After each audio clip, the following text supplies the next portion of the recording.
Welcome to One Mind Zen. Tonight's Dharma talk is given by Maitri.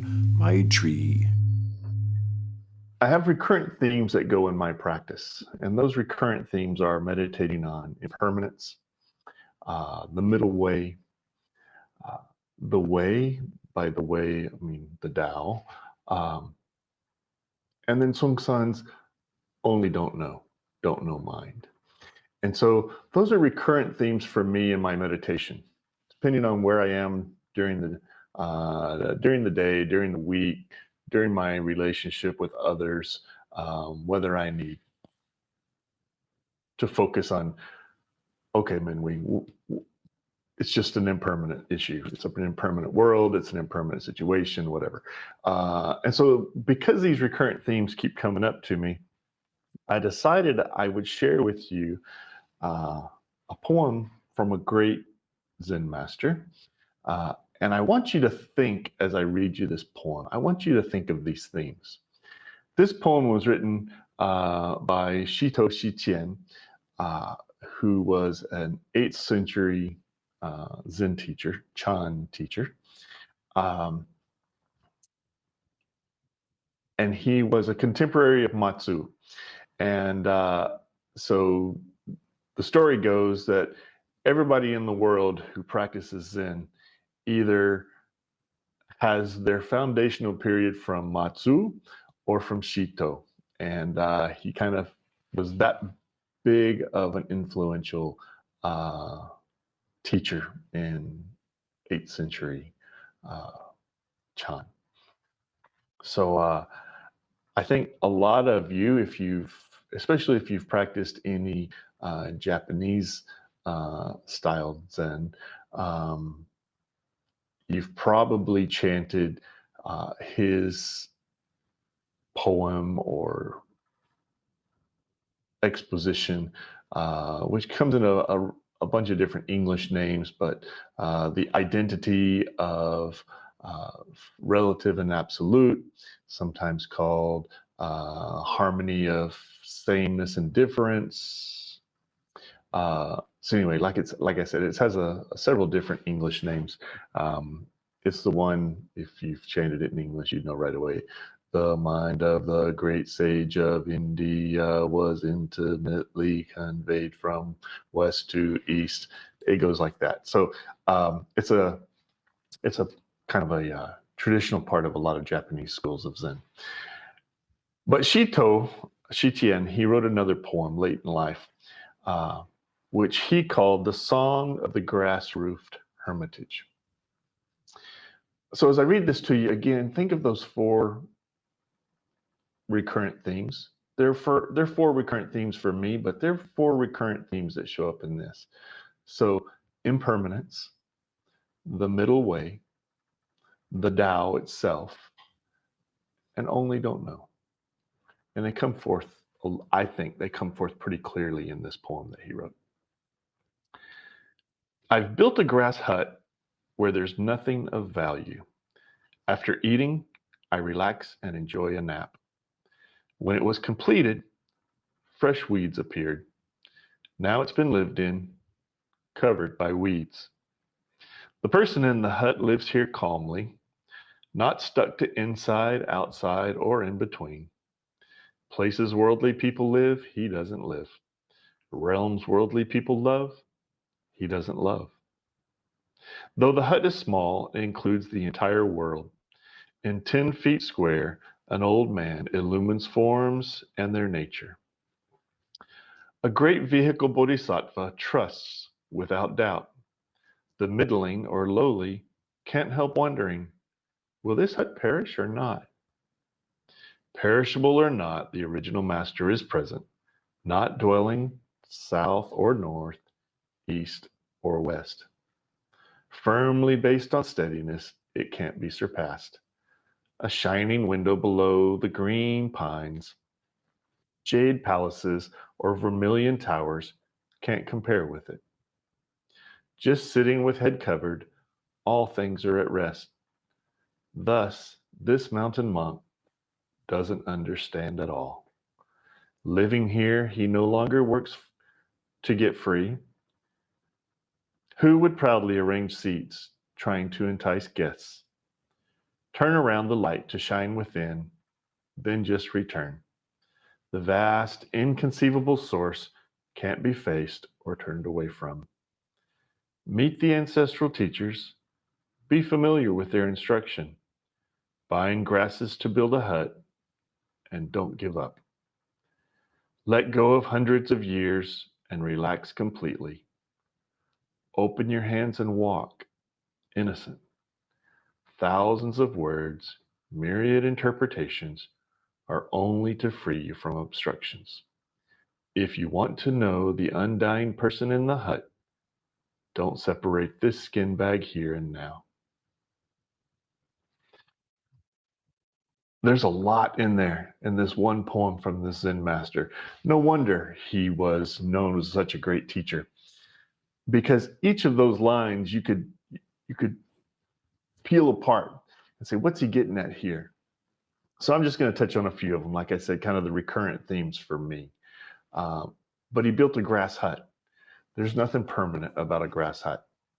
Even in China in the 8th century, they knew build a house out of wood or build a house out of stone, but a grass hut can't last. A big strong wind comes along and it's going to blow away, right? It's totally impermanent. Nothing permanent about this hermitage that he's quote unquote built for himself, right? To me, it's a great metaphor on life. And so he built this grass hut, and then what happens? Weeds started growing on it right away, but he lived in it anyway. He lived in it, and there were more and more weeds. That's life. Boy, we are surrounded by weeds. Life is impermanent. We get cluttered up with all kinds of things from the world around us, but still, he just followed the middle way. What did it say? It said something like, I could go back and read it, but it says something like, when he's hungry, he eats. When he's tired, he takes a nap. That's the middle way. Just do it. When it comes, just come. That's not just the middle way. That was a teaching kind of recurrent in Buddhism in early China was, and we've heard a lot, when hungry, eat, when tired, sleep. Those constant themes keep coming up in Zen discussions, but they certainly come up here again too for him. But he says this impermanent little house that he built is his whole world. The whole world resides in this 10-foot square. That too is the way. Everything is the right here, the right now. It's not what's going on down the street that is the way for you. It's not whatever's happening in that big house around the mountain. It's what's happening in your life right here, right now. That's the way. And that's what he's teaching people. I like this one when he says, just sitting here, head covered, all things are at rest. He's talking about meditating. But then he says, thus this mountain monk doesn't understand at all. Don't know mind. Here's this brilliant Zen master of a monk who was given, when he died, he was given these great titles by the emperor of the great teacher or whatever. But he kept the don't know mind. Yeah, this was 1,350 years or so before Sung San started teaching don't know mind. But here he was teaching the same thing. Don't know mind. Just don't worry about it. You don't have to understand it. Just accept it. Follow the path. I really like that. And then I like also where he says, meet the ancestral teachers. Be familiar with their instruction. Don't be afraid to learn. Learn from other people. Learn from the teachings, and understand that they're all expedient methods.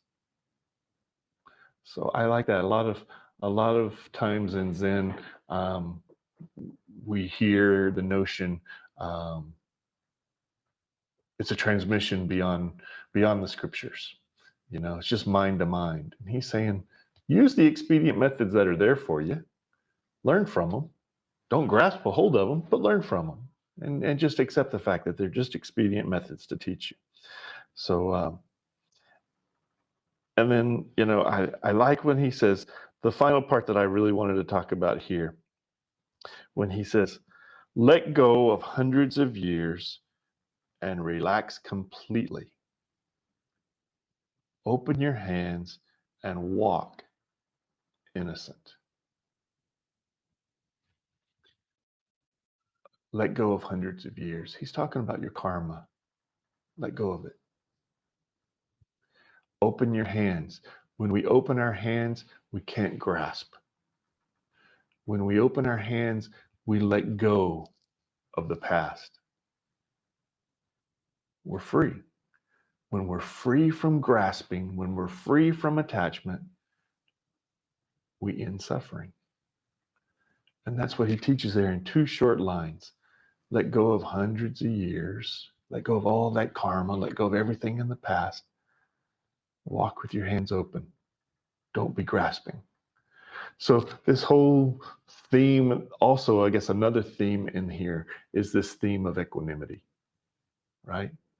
Neither attachment nor aversion, just the middle way.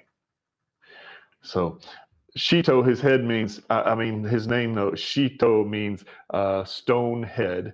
And you might think that he was a really hard-headed guy with a name like that, but actually it's because he lived on top of a rock on a mountain near Hunan. And so he was like, the monk was the head of the rock, and they called him Stonehead. So it's a little deceiving. We translate that into English and we think he's probably a really hard-headed guy, but it seemed like he kept that don't know mind that Sung San tried to teach us. So what a wonderful circle of things that we see in Zen teachings. You know, we often attribute this, and especially in our tradition, which came down, handed down to us from Sung San through Wanji, we often attribute some of this great knowledge to Sung San, but it didn't come in a vacuum. Sung San studied the ancestral masters and learned from them too. They were expedient means. He found an expedient mean to teach, and he kept teaching it. So anyway, I bow to Shitou. I say thank you for this one. There's a lot we learned from the harmony of relative and absolute, or the one that we chant very frequently.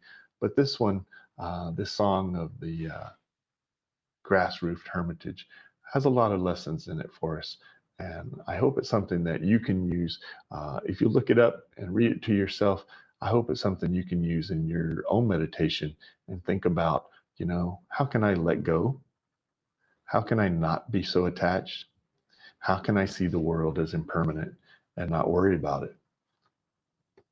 Eat when hungry, sleep when tired. Thank you.